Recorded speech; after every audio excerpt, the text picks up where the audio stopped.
Today on the Tin Man Podcast Show, I've got Saiful Islam, the owner of Suru, which is a wok and grill specialising in sushi. We've got one in Haslingden, and we've got one coming in Bury as well, haven't we? Yeah, we specialise in like Japanese fusion food. I would say that's probably the kind of overall. How did you? I know we talked about this before. How did you get into it in the first place? Yeah. What's your background? Depends how far you want me to go back. Do you want the background for the food wise? The background of you and where you've come from. It's quite a long story, but I think the food side of it came later on in my life, if that makes sense. I think if I go back to like the age of 14, that's when I probably started working as a part-time sink porter, just washing stuff. And did you always know that you thought a little bit differently? Did you fit in? Yeah, I realised after, it's probably school time, especially because at year 10 I left school. It just wasn't for me. And I knew then, like, I don't know, I've always thought for myself, if that makes sense, to an extent. It's like, it's hard to say, but like, from school I knew that I just wasn't the same as anybody else. I just didn't find it, I didn't like be constrained to rules too much, and being the same. Being told what to do all the time, it wasn't for me. I was like, just, I like to think for myself a bit. But yeah, from the age of 14, I probably did porting like everybody. This was a normal thing for most school kids, like especially Asians. You didn't know any better? Well, didn't know any better. Everybody else was doing like part-time work, so all my mates were doing it. So I'm like, okay, I'm gonna do it as well because they're all making money, So after school, I used to throw my bags away on Friday night and I'm at working till like 2 a.m, that's Friday and Saturdays. That was common for a lot of my Asian mates, and it was a common thing for people to work part-time. So that's when I kind of learned a bit about restaurant trade and stuff, but it was just very basic, like washing dishes and pretty much like very basic, like peeling the onions, things like that. So I did that from the age of 14 to about 16. And then that was it. Then from there, I left because I've asked for a pay rise and it's a busy place. They never gave me an extra $5 at that time. What it wasn't a lot of money, but I thought the principal were wrong. I'm like, hang on a minute, you're so busy. I'm working hard. You're not willing to give me a pay rise. So they forget it. I'm going to leave. So I left and I started retail. Went into an apprenticeship because obviously I didn't finish school. Did you have any idea what you wanted to do? Did you ever have a sort of a goal or an aspiration to be something? At that time, no. Nothing? From a young age, no. I wanted to do something. I wanted to keep myself busy. I wanted to earn money. But it was just like any other probably teenager, were quite confused at that time and just kind of wanted to do something and not just be idle. That's probably how I thought at the time.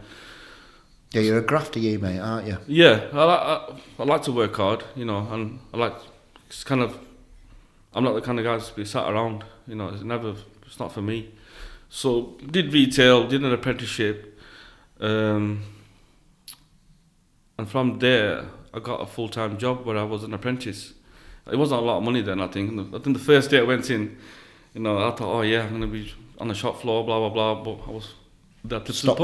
Stock room, tagging clothes. I'm like, this is what retail's about. I thought, bloody hell. Anyway, from there, obviously, only open for a couple of days, and then I went to the warehouse side of the shop. That's why I started tagging boxes and whatnot. So, and I started getting used to my team colleagues, and they warmed up to me eventually, and we had a really good relationship. So they took me on full time after my apprenticeship finished. And I worked for them. It was called Cartlock Bargain Shop. It's not around anymore, but it was like ex-Cartlock stuff. And so it was good. I enjoyed working there. I did a bit of warehouse work. Then they said, you're too good for the warehouse now. You need to be on the shop floor selling electrical goods. So that's when I started learning about sales. I started selling like DVD players, and back then they were the big in thing. And so I started doing retail, started getting into sales, and then after about 2 years. They had to close down. They got liquidated, the whole company, and then obviously I was out of a job. Then I applied for Phones for You at the time. That was like, I wanted to get into sales. I thought, I like this. It's good money as well. So I applied for Phones for You. That was a trauma in itself, getting the job, because they put you through all these like funny scenarios, and they take you away for a couple of days residentials. They put you in pressure like situations. Pressure testing, right? See if you sink or float. Yeah. You get me? And Do you want to explain what they did? Yeah. One of the things, it was the ticket to like Staffordshire somewhere. You have to go there for the weekend, and the first day they try to put you in trauma. I realised after what they did. So you sat in a big room, like a massive table, about 10 of you around it, and they had one chair missing on the table. They were thinking, hey, who's left to come? So there's one person missing. The trainer comes in, the trainer for the 2 days, he comes in, no hello, nothing. He got his bag and threw it on the ground. So I'm like, everyone like this, okay, now what's going on here? Then he goes, listen, I'm not going to start giving out Mars bars to the people who give me the right answers and blah, blah, blah. He goes, we're not going to start like effing each other after the training session. This is a serious, training session. One guy's already kind of cracked under pressure. He didn't turn up. It was just a play. Yeah. That makes sense. So I do remember that quite vividly. But anyway, people did eventually pass the course. It was a 2-day thing. They made you like memorize like a really boring story to take away. So you got to learn that overnight. Then they put you in the camera like this, and to see how confident you are. Fun's for you. They were killing me at the time, weren't they? Oh yeah, the guys. He made millions. Yeah. You know what he's not doing by training his staff under like doing that. Yeah, it was really weird, mate, because they tell you after when you pass your test and everything. Oh yeah, there was. Before the training, there was an interview first in Manchester. So I forgot to mention the initial interview before the training session happened, and I had a stubble beard. I've always liked a bit of facial hair, and the guy goes to me, so do you really want this job? I said, yeah. He goes, if you really wanted it, why did you not make an effort on why have you got a stubble beard? I said, that's how I am. If you either like it or you don't. And I think because I kind of stood my ground, I was like, this guy, he's kind of, he's kind of not caving in or I think for myself. Yeah, you have to have a bit of balls working for phones for you, mate, don't you? Selling phones. I'm telling you, it's the brutal. That shapes you. That shaped me up anyway, And anyway, he went away and come back after 5 minutes. Said, you got the job. I'm like, great. So anyway, then he went to that training, like I said, and they tell you like the one bit they got when you go into your retail setting, don't stop mingling with your staff, and they label them as complacent staff because they're already set into the retail stores and got the feet under the table kind of thing, and some of them will be complacent, etc. So don't mingle with them. You're there to do a job, blah blah blah. So and at that time I'm like, okay, that's what they're telling me to do. I'm there. I want to go in there and make loads of money. The commissions were high then, you see. So I went in there, kind of listened to what they said, and I'm like scratching their head thinking, okay, he's doing really well. It was always away from the rest of the team. Yeah. So eventually, after about, I think, a couple of months, I started to get to know the staff properly. They go, what are you doing, idiot? Don't just stand there on your own. Come on, join us, So, and I think, yeah, why am I doing that? I was still selling really well, just that. But just them, the program you to like be like that. Be like a proper sheep, right. Like sales sheep, just sell. Yeah. You're not there to be emotional with people. So eventually, I learned that that's not how you be with people. You have to kind of building relationships, connection with your friends as well, and that was I worked for them for 2.5 years. I was top 10 all the time. I was selling really well, got a good reputation for myself. Then 3 Network came on the scene. They were new boys, and I wanted to work for them because I've heard rumours that their commissions like tripled what Phones for You will pay. So, and they've opened one next around the corner from us. It was like a really small shop, tiny shop it was. It's like a narrow retail store. It's still there now. Well, the size of this room, but quite narrow. And they already had 4 full-time staffers there. So I went for the interview, and they told me I didn't get the job. I'm like, come on, man, I figured out. I said, have you seen my figures? But what they did, they employed a temporary agency staff that was already there. They made her full-timer. So anyway, I'm like, shit, I didn't get the job. But after a week, I got a call back saying that, listen, mate, we made a mistake. You've got the job. I said, well, that's bizarre. He goes, well, the manager at the store, he's created a position just for you. Wow. Yeah. So anyway, they were all little like sardines in that store. I came in as the 5th full timer, and oh god, that was competitive, man. Was it? Yeah, competitive. That was like vicious. You know? Just against each other. Kind of, yeah. It's like, you know, dog eat dog sort of environment, you know, and you have to go out in the streets, give leaflets out, and bring people in. In them days, it was kind of easy to sell because it was like a Nokia phone, 500 minutes, 15 quid a month. It was like a no-brainer. So you used to drag a lot of people in. And the commissions were very good. You only had a target of like 30 phones in a month, and once you do that, everyone that you sell is 30 quid or whatever it was. So it's like, financially, it was really good at that time. I'm going back like, I don't know, 18 years. Yeah. You know, so Have all these things that you've been doing sort of shaped you for Suru in some way? In some way, yes. Some way that it's like, I don't ever want to do that within my business. Some ways you've taken it and gone, you know what, I really like that. Yeah, there was. And what I can remember the first day, actually, I keep going back to the retail store because I think it's quite important. I think it's quite important that I mentioned retail because you kind of learn so much from people's experiences and customers and how managers behave. Even the first day I started, I didn't have a car because I was banned. But I was the first day I came on the bus, and the manager, he was a bit of a knob. I turned into the store, sat me down, and he goes, he just looked at his watch like that. And he looks at me, he goes, you're late. I said, yeah, I'm sorry, I said the bus was late 10 minutes. You know, I apologise, and what happened again? He goes, don't do that again. And just like eerie silence in the room. I'm like, fucking hell, what am I going to have into here? You know, is this fucking not bad? Yeah. You know, but anyway, you just learn, even experience like, I think this guy's a fucking knob. Yeah. You know, so there's so many stories about that guy, but I didn't leave it. Give me another story. I love shit like that, man. Yeah. Come on. Right, so this guy, I'm not going to say the name, obviously. Yeah. But he just, I can't say it, like, he was nice, but then some days he was nasty. Yeah. You know, and bit of a power trip, like. And he didn't have any people skills either.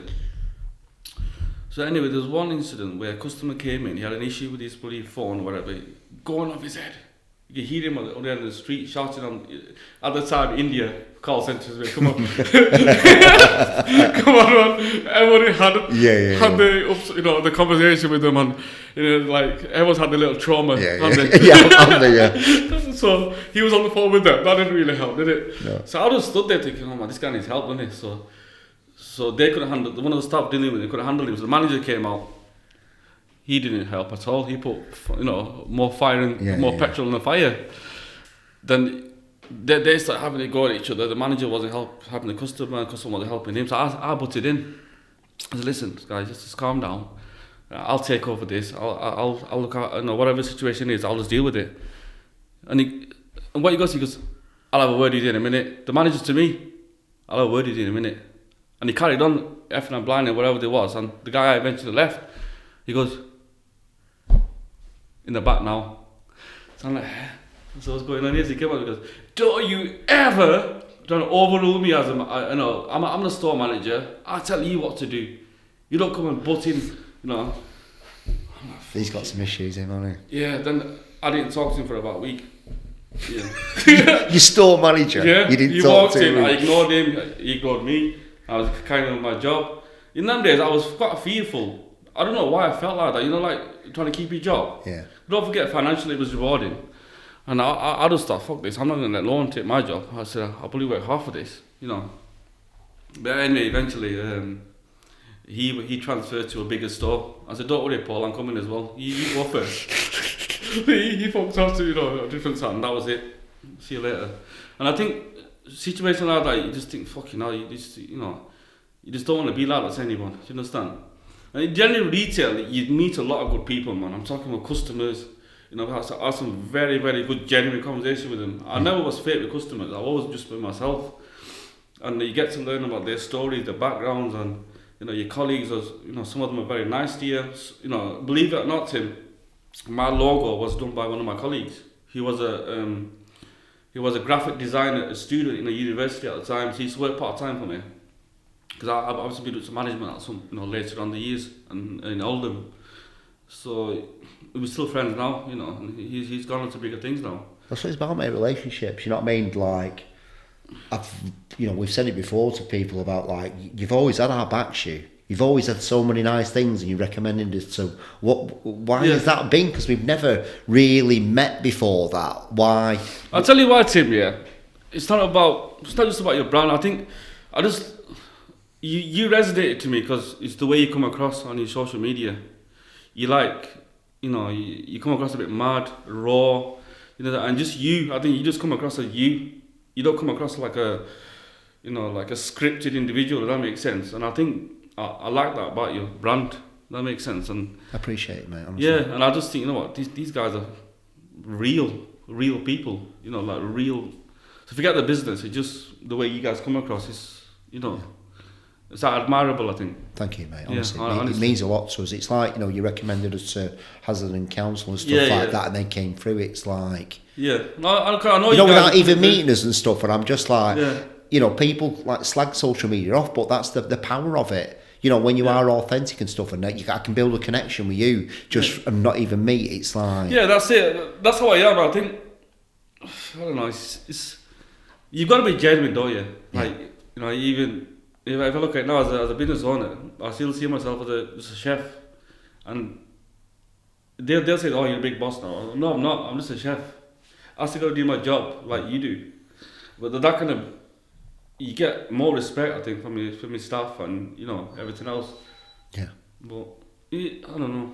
I'm going on to a bender at the moment. But no, it's not. But this is the reason I've asked you in, mate. You know what I mean? Because we've had such a good connection with each other, and I'm a massive supporter of you and what you're about, and likewise with you. It's interesting to have these conversations because it is about connection, relationship. People forget that everybody's after outdoing each other, or I want to be the best, you want to be the best. Yeah. Just like, look, there's enough in it for everybody. It's just like, let's work together and elevate each other. The way things are, community. The way things are at the moment, if you half glued on it, you can make a lot of money. Yeah.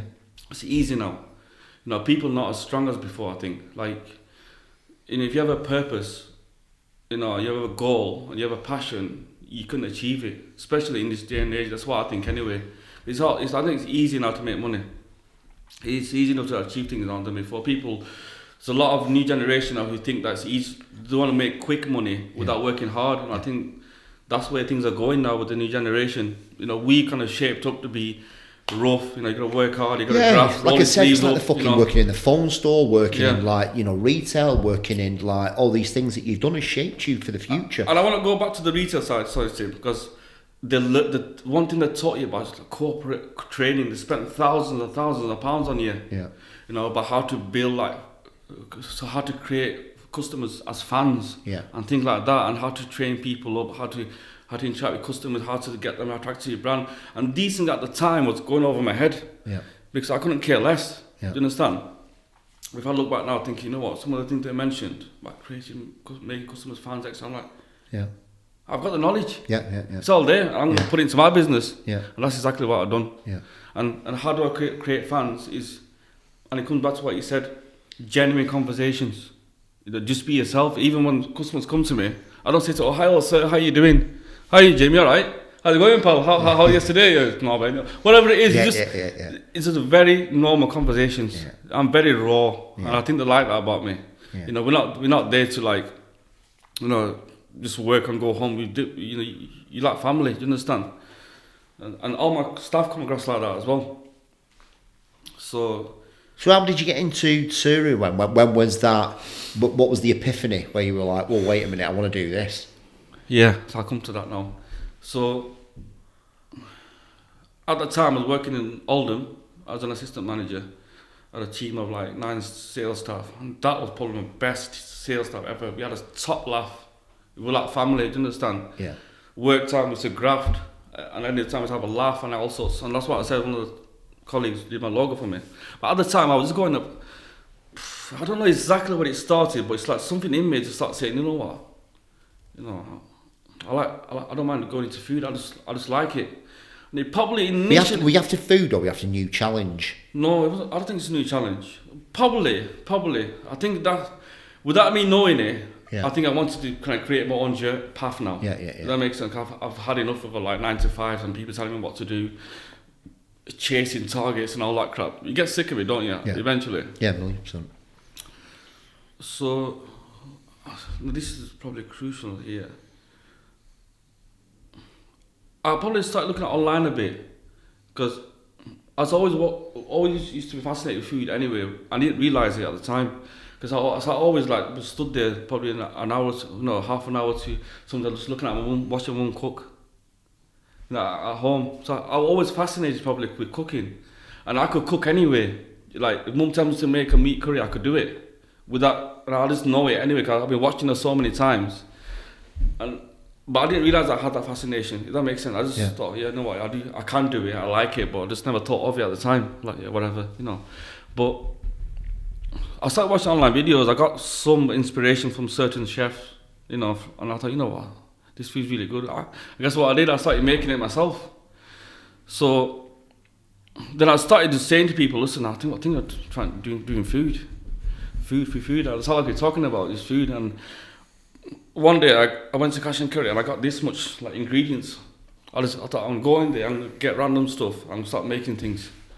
And that just came in me, that makes sense. So I went home one day with loads of ingredients. I lived with my parents at the time. I slammed in the kitchen. He goes, my son's, I think he lost his plot. I think he's lost the plot. My mum goes, what are you doing, you idiot? I was like, have you lost the plot or something? I said, why have you got all this rubbish for? You're going to took it half of it in the bin. I'm like, no, mum, I've got it. Don't worry. I'm onto something here. Do you get me? So what I used to do, I used to start watching online videos. I'll do like a Malaysian dish, I'll do an Indian dish, or whatever it is. I'll start messing about. So I'm going to make this dish. I'm going to invite my friends over. Because I'll show you how I can make food. Then I started doing it. Started making certain special dishes. Got my mates over here, try this. Got my sister, try that. Because your family will be honest with you. They'll tell you as it is. They'll try to tell you it's crap if they could. But if they like it, they'll be honest with you. So this will say that it's really nice, blah, blah, blah. Make it again for me. And I had that invites a few times at my house. I thought, I got something here. I want to do something. And I started jotting things down. Initially, I wanted to do something that does a bit of everything. A bit Malaysian, a bit Singaporean, a bit Indian. I wanted to have the best of everything in kind of one menu. That was the initial idea. So then, what happened there? Then I started. I just kept talking about it until people got sick of it. Like, this guy's. You definitely did that. Yeah, he goes, this guy's he's talking shit. He's not gonna do anything. He's not gonna do anything. He's talking shit. Yeah. I'm not that again. It's just one of them, innit? Yeah. And I said to him, then I said, you know what? Fuck this. I'm gonna try and make this happen. So then I started nagging my sales staff. He was a graphic designer. I said, listen, mate, make me a logo, please. I want a logo. And this is the name of the business. I want to call it Suru. And don't tell me how I got that name. But I'll tell you anyway. I used to be quite into my trance music. Yeah. I used to follow certain labels, and I was a bit of a DJ on the side. I could You're definitely a black sheep, you aren't you? Yeah. It's just you look at you like, there's no way you're into trance music. No, I've got videos. I'll prove it to you. I went to one of my mates' house party. We had a reunion after 15 years, and I went to his house in Manchester. We had a DJ session, all of us, a little party. I professionally mixed. It's not a problem, I still got it in there. It's weird, isn't it? Yeah. You never think, would you, that could... It's mint, mate. Honestly, it's mint. Yeah. So there was a particular. I don't know if I should say the name. We'll get in trouble for it. Or For what? For like using the name of a song or something. No. Well, the Suru word came from a trance tune. Yeah. And one of my favourite artists, the Super 8 and Tab, they were called. I think they're from Finland. So anyway, so there's a tune and I liked it. I used to listen to it all the time. It's like, I thought, it's a nice tune, this. And I like that name. That name just stuck here. I thought, I'm going to keep that name on my notes. So anyway, before I chose that name, I looked at what does Suru mean? I just Googled it. It means to make or to do. It's like I think it's an adverb or something. Yeah. I thought, that's nice. I like the name as well. And it's nice and short. So then I started nagging my sales lad. It's called Sham. Really talented lad. I mean, let's put it this way. I said to him at the time, you're going to be successful one day, Sham. I could just tell. And now he's interviewed people like Habib Nurmagomedov. He's interviewed Mohammed Salah. He's going there. He's done documentaries in Pakistan. Very good. Yeah, he's talented. Super Shout talent. out to Sham. Super talent, but he's hard to get hold of. He's like, Sham, give me 5 minutes. He doesn't give it yet. His brain's all over the place. To get me. So 3 months of nagging, he finally, I said, listen, Sham, don't sell today. You get your Mac, go in the office, don't come out of there until you do me a logo. It took him 15 minutes to do that Suru logo for me. I said, there you go, what do you think of that? It looks like I thought, that's it. You know, the only thing at that time was that the circular bit was orange instead of red. I changed the red to later on. I thought, that's it, mate. You know, and that's probably the eureka moment. I thought, you know what? I'm going to have to pursue this now. You know, I'm going to have to make this happen. But at the time, I had no money. You're at your mum's. I was at mum's.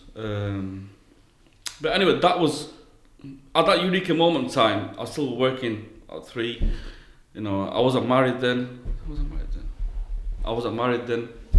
So anyway, that was kind of still going on in the background. I got married.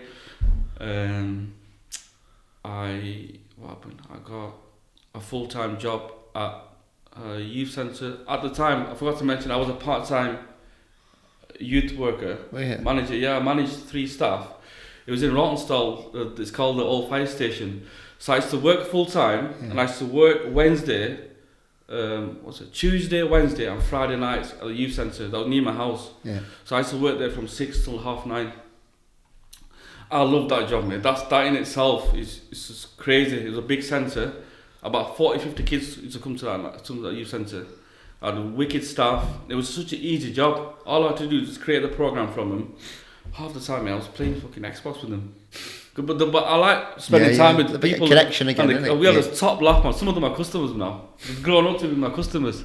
But I used to have a top laugh with them. And I was just, like I said, just be normal. Yeah. And some of the previous kind of youth worker managers, I was at level 2, so I was higher.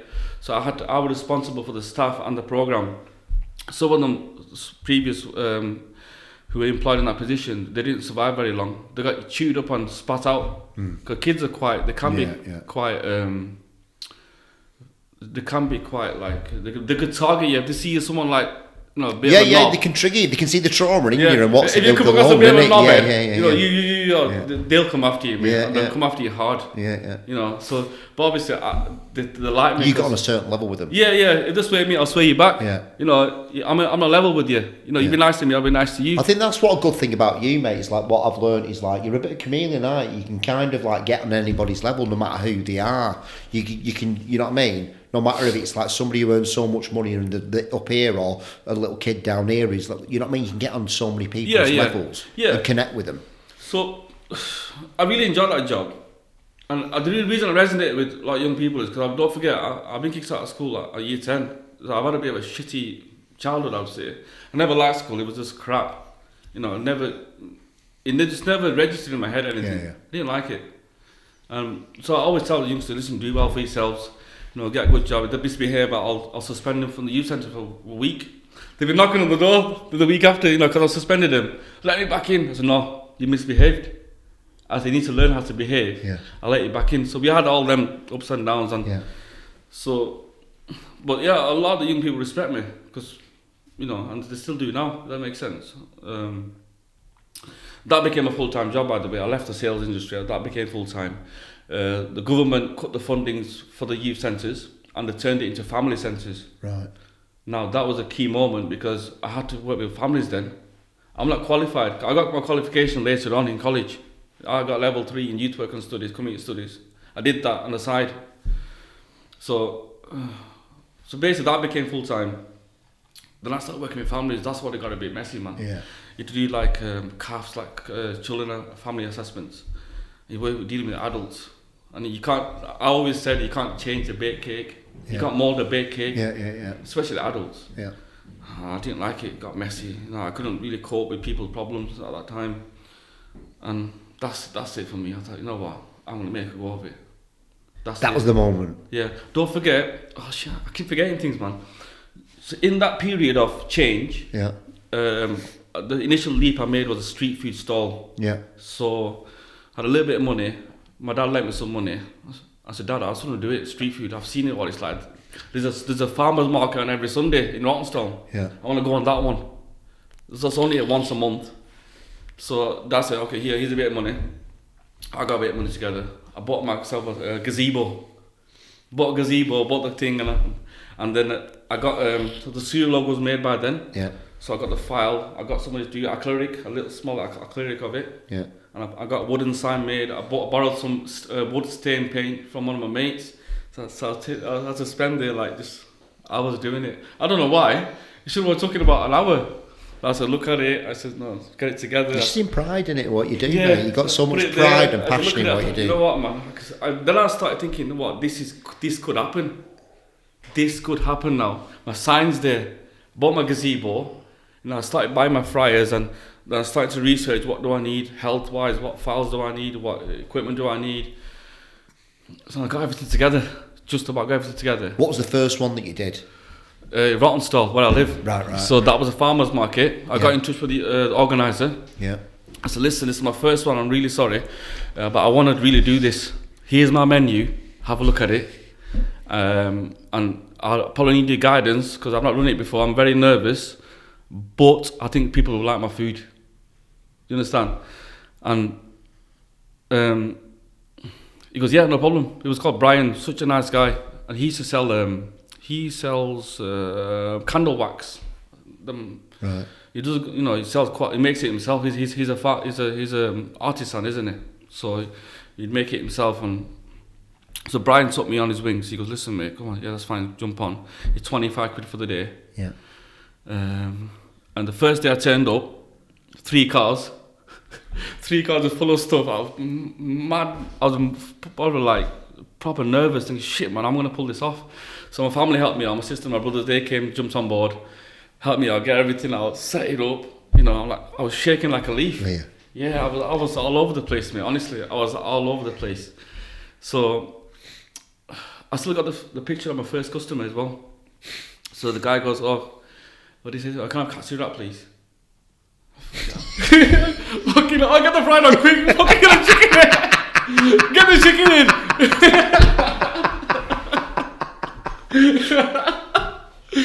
Oh shit! So you totally like remember it, like just go right back to that moment. Yeah, I thought, wow, shit. what a moment! Yeah, it's like everything became slow motion for a minute. Shit. Shit. Yeah, It's happening. That's it. It's happening. And so got the chicken on, got the wrap on, chopped it in half, wrapped it up. There you go, mate. Oh, by the way, can I take a picture with you? You're my first ever customer. Oh wow! You know, so I took a picture with him. I can remember this one.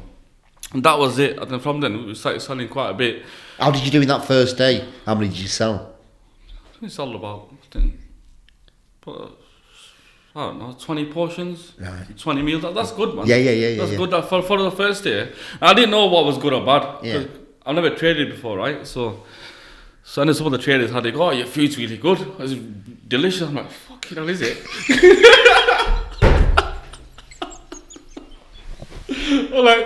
I said, You wouldn't say yeah, it is. No, is it? I've never tried it. Is it? No, I tell you why though, it's funny because, you know, with chicken, I can't eat chicken by the way. I've got intolerance to it. You can't even eat your own food. I can't eat my own food.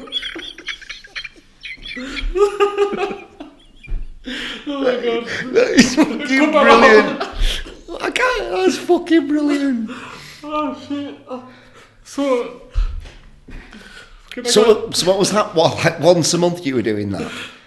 Yes, that was once a month. Yeah, so I can't eat more chicken because I've got intolerance. So the only thing I could try is like, you know, like the beef mayo and stuff. Yeah, I could try. I didn't need beef all the time. I did. Yeah. So my first menu was it was katsu wrap, katsu burger.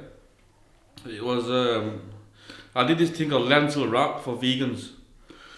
So my wife made that. It's just like you kind of fry it, it's like they become crispy, and you put it in the wrap. Yeah. So I did that, and I did yakitori chicken. Oh man, I was going to tell you about that as well. So we had a grill. We had a grill behind in the stall. Obviously, it's covered up with sidewalls, isn't it? You know them. Yeah. So I said to my brother, "Oh, stick to yakitoris on. Somebody wants some." And then it started getting smoky in the canopy. He goes, my brother goes, oh. He goes, oh, I can't breathe. He goes, I don't want it, it's fine. Don't worry about it. It's fine. Was this the first day that he started fucking smoking? Oh, God, so funny. That is, I can't breathe. You're actually like smoking all your family out. He called me, Big Mother, I can't breathe. And in that corner, mate, fucking pull it out, let some smoke out, fucking carry on, don't worry. That is class. Yeah, it's class, isn't it? And my little brother, if you met him, he'll tell you, I've scarred him for life, some of the stuff that I used to make him do. So, yeah, he always tells me that every time I see him, I remind him about a story. Yeah, bro, you need to smoke me out that day. Yes, so yeah, that was the first day, and ever since then, I got confident then. Was the name just getting about then? As you started doing once a month, like you did this? Yeah. So then the month after, it's busy, and like, oh, Suru's there, and people started to, the word got around, his raps are really good. At your height at Rottenstall Market, what was the most you were selling at the time? Well, this was at a permanent market, Tim. Right. We started off in a farmer's market. Right. That only happened once a month. Right, okay. That's it. Just once a month in the square. Yeah. And they've gone home again. Right. And it doesn't happen till a month after. How long were you doing that for? I was doing that probably for about, give or take, about a year. And what was the best like sort of day that you did? I don't know. You think with the. So you started off with 20. What did you? It's probably about 20, 30. It's like the thing is that the traffic was a bit low there anyway. Right. And I'll be honest with you, that's much of an experience really. I didn't obviously want to make money, but I always knew it's not really a high traffic flow kind of business. Yeah. So then I started doing like pop-ups. I did an event in Blackburn. That's probably the game-changing period for me, because that's. So we did, it's called a Festival of Making. I don't know if you heard of it before, but in Blackburn they do it once a year. No. It's called Festival of Making. So they'll have loads of workshops around Blackburn Town Centre, like everything to do with like making things and technology stuff, whatever it is. So it's a bit for kids, a bit for adults. So yeah, they had workshops scattered around Blackburn, but they also had like a street food section in the town centre. So they'd say to you, right, this is what it'll cost you. I think about £300 for 2 days. We'll provide you the power. You come and turn up and sell food in the town, and they only allowed like 4 street food traders. So anyway, that's when I had a bit of experience by then. Let's say a year and a half. Yeah. That's when I was a bit more confident. So I started getting better like frontage for my stall. Went on eBay, got like a Japanese flags things. Yeah. So that I would say I started getting confident then. So I met Jimmy. Jimmy owns Nasi Lemak. He's a Malaysian chef. He's a character, man. He's a hot and cold individual, very straight to the point. But he's one of those guys that if he likes it, he likes it. If he doesn't like it, you know about it. But he helped me out quite a bit. He had a lot of connections with like all the street food pitches around the northwest, and he pretty much knew all the owners of like breweries. Because a lot of the places don't have eateries, do they? Yeah. So them places that don't have eateries inside them, they just have like selling like bars selling beer and whatnot. Yeah. They like invite street food traders over on their site. They'll give them a little space and you can just sell. A pop-up shop. Yeah, so I met him. I became good friends with him. He helped me out with my katsu curries. Like, he goes, it's not thick enough. What are you doing? Move out of the way, fucking me. Then he started making it thick for me. This is how it should be. Yeah, not like the way he did it. So he kind of put me in the right direction and gave me a kick up the ass a bit, That's what I probably needed as well. He goes, listen, take my number, blah, blah, blah. I'll be in touch with you. So sorry, no worries. Then he goes, right, he put me in a Twitter group, etc. He goes, listen, you want some more pitches? A lot of them are free. You just turn up. They provide you power, you just sell and go home. So go on then, what is it? So we started trying different pitches around Northwest. Again, just turn up, sell. So I started getting used to it. Now this is like, this is good. Yeah. I was still working, by the way, because this is just a part-time thing, and once a week, something like that. And then, so I was doing that. I did Birmingham as well once. Birmingham Halfie Festival. You kill that. That day was probably the most, how can I say it now? It's like, I'll never forget it. Yeah. It cost us, forget the cost and everything. It was in a car park, yeah? And we turned up at 7 in the morning. We had to get there for that time to set up and everything. And it looked like a shitty car park. I'm like, fucking hell, we were done here, mate. Yeah. You know, I said, you can't be here. So anyway, they all turned up and set up and everything. And I go to the organizer, oh, are you sure you're going to get clients here? Fucking, I'm right out fucking on the corner. They can't even see me. I'm like, oh, don't worry, they'll come. I said, fucking hell. I'm not even in the main arena. Like, there's one main area. And I'll just say this is the main area. Yeah. I'm round here. Right Yeah, at that. the gate's there.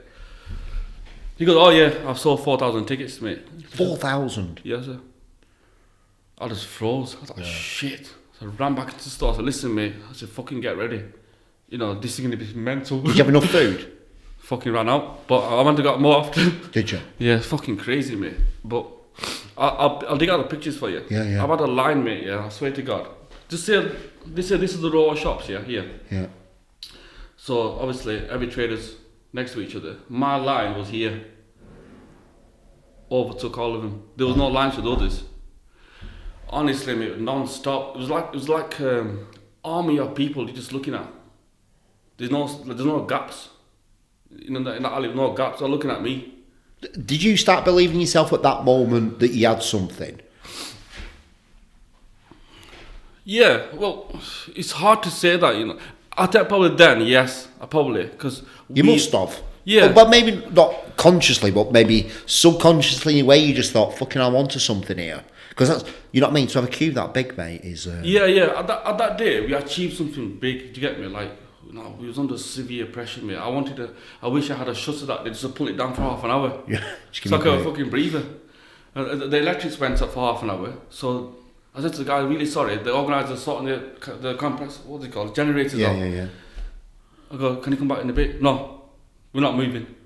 We're gonna go until we get our food. Whoa. So, fucking hell, yeah. So they wouldn't move. So anyway, eventually it was good. Great day. A lot of them, people that helped me out, my family members, you know, extended family members, they were all there, turned up and helped me out. Let me ask you another question. Did you start believing in yourself at that point? To an extent, yeah. Yeah, to an extent. Don't forget. Because obviously you've got a little bit of imposter syndrome. Is it going to work? Is it not going to work? And in that moment, you're thinking. There's that, and don't forget, I'm trying to create a new identity, especially somebody from a Bangladeshi heritage. Yeah. You know, it's like I'm doing a different cuisine. Yeah. So. How was that? How did that go down that you're doing a different cuisine, not to your own? Yeah. Well, a lot of people say. Well, I think with customers there be some doubters. Yeah. No doubt about it. Oh, fucking hell. I don't care what people say, but I just think some people think, oh, Asian guy. Yeah. Doing the Japanese. Yeah. Just scratching their heads. No, that's a joke with some of them. Yeah, my great granddad was Japanese, that's why. You know what I mean? But they'll think one day eventually, if you're the customer, think, Suru, okay. Menu, looks good. And you see me, fucking hell.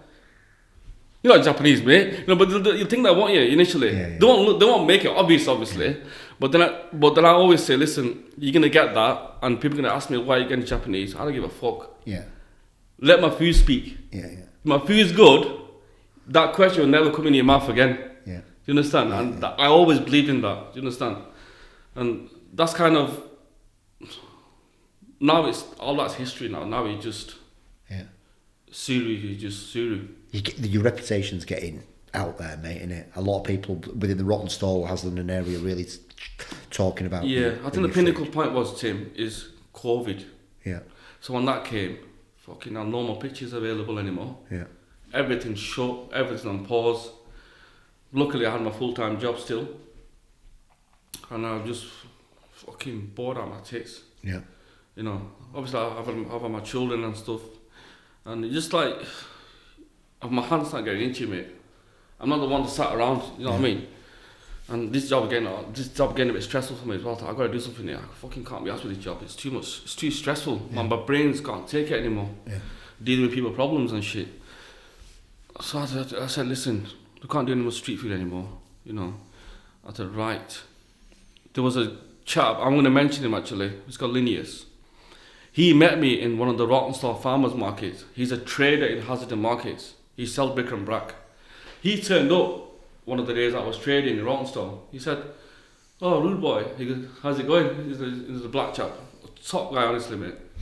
Rude boy, how's it going? Yeah, good, yeah. He goes, oh, listen, man, are you at Haslingden Market, Linnaeus? Are you still there? He goes, yeah. He goes, listen, do me a favour. I said, If anything pops up, let me know. I'll be interested. He goes, yeah, but no worries. So he took my number.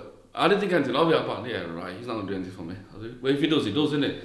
But 3 months later, this is still in lockdown, by the way, like fucking COVID's still around. He goes, Rubai, I've got something for you. I said, oh, what is it? He goes, well, come to Haslingden Market, I'll tell you. And I turned up, he goes, he's giving me the key. He goes, open that shutter. He goes, this could be yours. And I walked into it, obviously the kitchen's small, yeah? It's like, it's that wall to about here. That's how big it is. Probably about here. It's not a very big place, mate. It's like a fucking tiny kitchen. When you come down, you'll see it. Yeah. But I thought, can I make this into a kitchen? I've fucking just scratched my head for ages.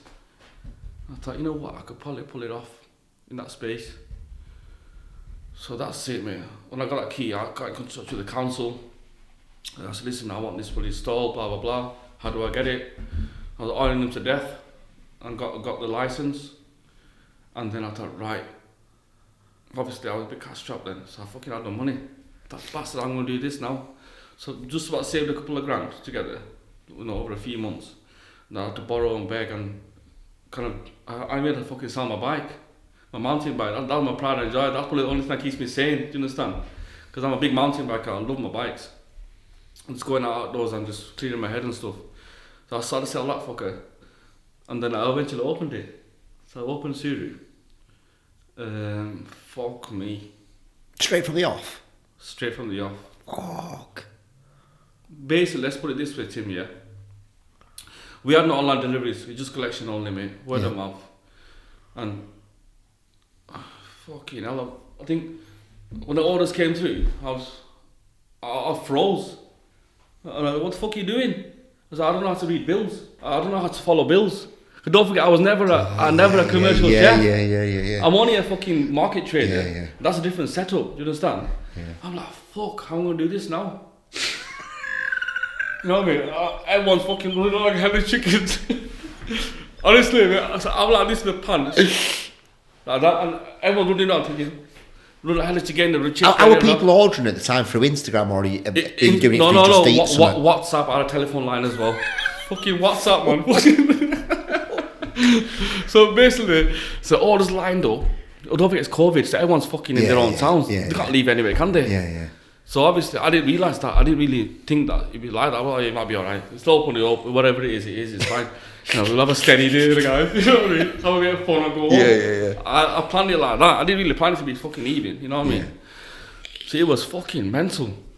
So anyway, my brother was there with me. I'll tell you, listen, this is how you read bills. You do 2 at a time. Just focus on that 2. Do that 2, then move on to the next 3. No. You get me? And break it down like that. Yeah. So that's when I started learning, like how to become... Learning on the job. On the job. Fucking on the job. Like, it's mental, innit? Yeah.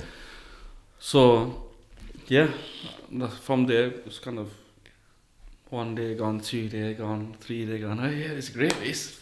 I've actually got a business. Wow. Rang work up, like, I'm leaving. How long was it? Straight away, mate. I was gone. When the first day I opened, see you later, mate, I'm gone. I'm not from the first day you were like... Yeah, I'm gone. You didn't even see it out to see if it was working? No. You just knew? No, fuck it. I'm going to go all guns blazing with this business. Holy shit, mate. Yeah, fuck this. That's what I thought. And that, it's not just about the money or it's not the business. It's my fucking escape. It's like, this is it. This is me. This is when I started thinking, you know what? I realised that this is for me. This is my own brand, my own creation. Yeah. And that's when I thought, you know what, I'm going to fucking make this work. And that's it from there. It's just kind of progressed and, kind of gone from there. I love the site, mate. It's mint. I love that little market. Yeah. I know we tried getting with Haslingden, Matt, and I was just like, oh my God, I could help you, I could help the community, I could help everybody. Just drive traffic into that area. Obviously, Let's put it this way, Tim. That market, mate, it was in less than 15 years. Nobody will look at it twice. Yeah. I think I took a big risk, Tim, don't forget. Yeah. It's not all, and a lot of people, the rumours going around, which I heard about after. Yeah. Oh, you won't do well there. It's fucking shit site. Yeah. No one goes there, mate. What's to do for fucking opening there? You just get amazing people in there and people will come. Yeah, well, fucking food. I could open in a fucking shed and they'll come. Yeah. The food's gonna be good, innit? Yeah, The food's good when they fucking come to you. Yeah. I always thought that in my head, you know what I mean? I'm gonna give a fuck about location. Yeah. You know, and I proved them doubters wrong. You know, people saying that you won't do well. Yeah. Oh, well, I never thought about that in my fucking head. I'm there, I'm that focused in my own concept and my food. I couldn't give a fuck about what people say or how much money I'm gonna make. I just know I was fully locked on, mate, with my food. That's it, my processes, everything fresh. Good food, good customer service. Yeah, all I cared about is, am I doing my job properly? Is my food getting prepped properly? Is it seasoned properly? Yeah. Is it taste correct? Yeah. How's it gonna go out? That's all I fucking cared about. I couldn't give a fuck about the money. Yeah. I didn't even talk to Lenny to know it was my colleague doing that. I was too busy with my food. Yeah. And this is the thing, like, if you're gonna be, I won't say I'm successful yet, because... But what is success? Well, Really? You know what? Safe. You know what I mean? It's not about. You know what? It's about you know being what? happy and passionate and Yeah, pride. you know what? and- Fuck it. You know what, Tim? There's no point in me being shy about it. I think success is whatever you want to achieve, innit? Yeah. And I think I've achieved it. I So I agree. will say success. I agree. Yeah. I'm probably trying to be a bit fucking too humble or whatever. Yeah. I would say that's success because I've achieved and did what I wanted to do, but actually above and beyond. Yeah. Because the menu is very small. Now it's fucking elaborate menu. Yeah. Do you understand? Yeah, I would say. And it's weird. It's hard when people say to me, how do you start? It's difficult to answer that question in one sentence because everything fell into place eventually. Do you understand? But I think initially there's something inside you. I kept saying to you before. Yeah. There's something inside you that kind of encourages you. You know what? There's something there. Yeah. You know, this. It could be entrepreneurship kind of instincts. I don't know. It's hard to kind of reflect on yourself and your attitude sometimes, or the way you do things, or carry about things. You know. Yeah.